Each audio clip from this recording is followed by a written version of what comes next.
মোহনবাগান সবাইকে। কলকাতা লিগে মোহনবাগান দিনের পর দিন হয় হারছে নয় ড্র করছে। খুব কপাল ভালো থাকলে হয়তো এক দুদিন আমরা জিতছি কলকাতা লিগে।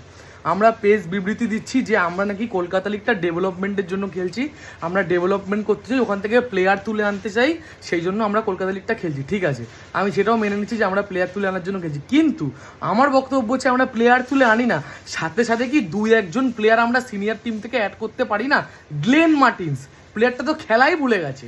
আচ্ছা, সুহেল আহমেদ ভাট, দীপেন্দু, এইসব প্লেয়ারদেরকে একটু অ্যাড করে দিতে পারি না এই জুনিয়র প্লেয়ারগুলোর সাথে? তাহলে তো মোহনবাগান জয় পায় কলকাতা লিগটা। তো সমর্থকরা তো দিন দিন ভালো লাগছে যে মোহনবাগান হেরে যাচ্ছে, মোহনবাগান ড্র করছে, এগুলো শুনতে আমি মনে করি না কোনো সমর্থকেরই কখনো ভালো লাগে দিনের পর দিন এই মোহনবাগানের হার দেখতে।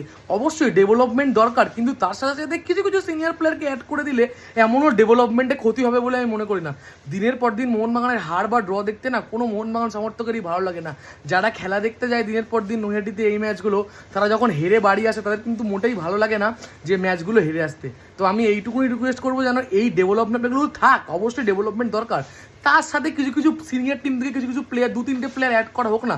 জুনিয়র থেকে 7-8টা খেলুক, সিনিয়র থেকে 3-4টা খেলুক, তাতে কি মোহনবাগানের টিমটা আরও বেশি মজবুত হবে, আমরা জয়েন নিয়ে মাঠ চাটতে পারবো। আজকে কাস্টমস থেকে, জর্জ থেকে, পুলিশ থেকে এরা মোহনবাগানকে হারিয়ে দিয়ে চলে যাবে, মোহনবাগানকে হারিয়ে বিবৃতি দেবে যে মোহনবাগানকে আমরা হারাতে পারিনি কেন। এগুলো মোহনবাগানের জন্য আমার মনে হয় না খুব একটা ভালো হচ্ছে। যতই যাই হোক, দলের পাশে ছিলাম, আজই থাকবো, এই ব্যাপারগুলো একটু ভেবে দেখবেন। জয় মোহনবাগান।